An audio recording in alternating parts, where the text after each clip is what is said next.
ఈసారి గెలుపే లక్ష్యంగా పొత్తులతో బరిలో దిగుతున్న టీడీపీ జనసేన వ్యూహాలకు మరింత పదును పెట్టింది.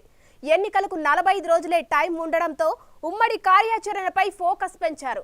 టీడీపీ జనసేన ఉమ్మడి సభలు, ఉమ్మడి మేనిఫెస్టోలతో జనంలోకి వెళ్తున్నారు. ఈ రెండు పార్టీల మధ్య ఓట్ల బదిలీ పక్కాగా జరిగేలా చూసుకుంటున్నారు. అసంతృప్తులకు సర్ది చెప్పుకుంటున్నారు.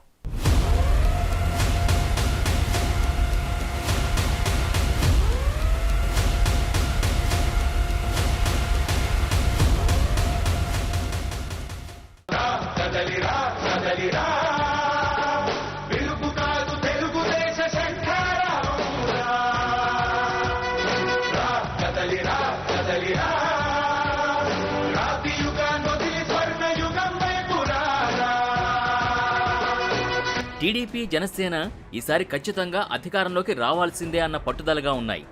అధికార వైసీపీని ఎదుర్కొనేందుకు అన్ని రకాల ప్రయత్నాల్లో ఉన్నాయి. వ్యూహాలు సిద్ధమయ్యాయి. జెండా అజెండా ఫిక్స్ అయింది. తాడేపల్లిగూడెం సాక్షిగా తెలుగు జనజెండా పేరుతో సభ నిర్వహించిన ఈ రెండు పార్టీలు ఇదే ఉత్సాహంతో మరింతగా జనంలోకి వెళ్లేందుకు రూట్ మ్యాప్ రెడీ చేసుకున్నాయి. ఓవైపు జగన్ మాత్రం సంక్షేమ పథకాలే తనని గెలిపిస్తాయని భావిస్తున్నారు. దీంతో టీడీపీ జనసేన కూడా ఆ దిశగా ప్రజాకర్షకంగా హామీలకు సిద్ధపడింది. ఇప్పటికే టీడీపీ సూపర్ 6 పేరుతో తొలి విడత మేనిఫెస్టోని చంద్రబాబు విడుదల చేశారు. మేనిఫెస్టోని ఈసారి ఉమ్మడిగా రూపొందించాలని డిసైడ్ అయి ఆ దిశగా వేగం పెంచారు. క్షేత్రస్థాయిలో రెండు పార్టీల కేడర్ మరింత సమన్వయంతో పనిచేసేందుకు చేపట్టాల్సిన చర్యలపైన నిర్ణయాలు తీసుకున్నారు. సంక్షేమ పథకాల్ని కొనసాగిస్తూనే అభివృద్ధికి ప్రాధాన్యత ఇస్తామనేది ఎన్నికల ప్రచారంలో ప్రధాన నినాదంగా అధికార విపక్షాలు ప్రచారం చేస్తున్నాయి. అయితే అప్పులు తెచ్చి బటన్లు నొక్కడమే సంక్షేమమా అని జనసేన అధినేత పవన్ కళ్యాణ్ సీఎం జగన్ని డైరెక్ట్గానే టార్గెట్ చేస్తున్నారు.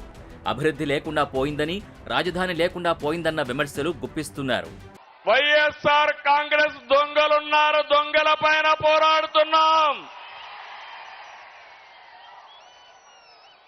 రాష్ట్రాన్ని కాపాడుకోవడం కోసం రెండు పార్టీలు కలిసిన తర్వాత జరుగుతున్న మొదటి ఎన్నికల ప్రచార సభ ఇది.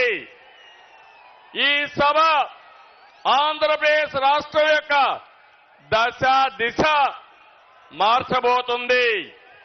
అహంకారంతో రాష్ట్రాన్ని విధ్వంసం చేసిన పాలకుల్ని తరిమి తరిమి కొట్టడానికి ప్రజలు సిద్ధంగా ఉన్నారు. 2014లో ఇచ్చిన హామీలు అమలు చేయలేదని జగన్ పదే పదే ప్రచారం చేస్తూ ఉండడంతో ఈసారి పక్కాగా ఎన్నికల ప్రణాళికలతో టీడీపీ జనసేన ముందుకెడుతున్నాయి. హామీలు ఇవ్వడంతో పాటుగా వాటి అమలుకున్న వెసులుబాటు, ఆర్థిక స్థితిగతులు, క్యాలెండర్తో సహా ప్రజలకు స్పష్టత ఇవ్వాలి అనుకుంటున్నారు.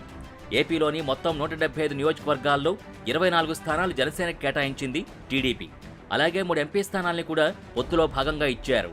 అయితే జనసేనని కేవలం 24 సీట్లకే పరిమితం చేయడం కీలకంగా మారింది. అదే సమయంలో పవన్ పార్టీకి ఉమ్మడి ఉభయ గోదావరి జిల్లాల్లోనే పట్టు ఎక్కువగా ఉండడం, అక్కడే ఎక్కువ సీట్లు అడగడంతో పెద్దగా ఇబ్బంది లేకుండా పొత్తు వ్యవహారాల్ని సెట్ చేశారు. టీడీపీ తొలి విడతలో 94 స్థానాలకి అభ్యర్థుల్ని ప్రకటించింది. అయితే వారం వారం సర్వేల్లో ఎవరిదైనా పర్ఫార్మెన్స్ బాగా లేకపోతే పేర్లు మారుస్తామని కూడా చెప్పేశారు. ఫస్ట్ లిస్టు ప్రకటన తర్వాత కొన్ని నియోజకవర్గాల నేతల్లో నెలకొన్న అసంతృప్తిని చల్లార్చడానికి ఆ పార్టీ అధినేత చంద్రబాబు చర్చలు మొదలుపెట్టారు. ఉండవల్లి నివాసానికి పలు జిల్లాల నేతల్ని పిలిపించి మాట్లాడారు.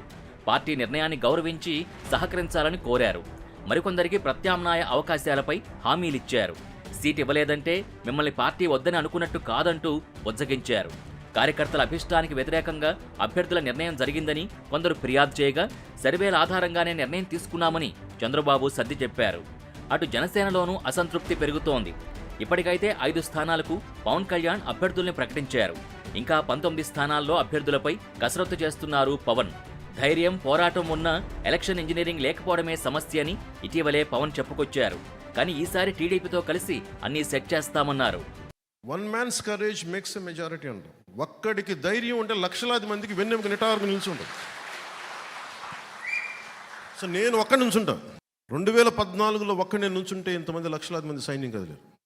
ఒక్కడు నుంచొని పార్టీ ఓడిపోయినా నిలబడితేనే పాపం కష్టాల్లో ఉన్న తెలుగుదేశం పార్టీకి ఓడిపోయిన మనం చెయ్యి అందించి పైకి లాగి. దురదృష్టం ఏంటంటే మన దగ్గర ధైర్యం ఉంది, పోరాటం ఉంది, కానీ ఎలక్షనీరింగ్ చేసే కెపాసిటీ లేదు, ఓట్లు తెప్పించే కెపాసిటీ లేదు. ఏం ఉందని చెప్తాను, సరే చూద్దాం ఎన్నికలకి.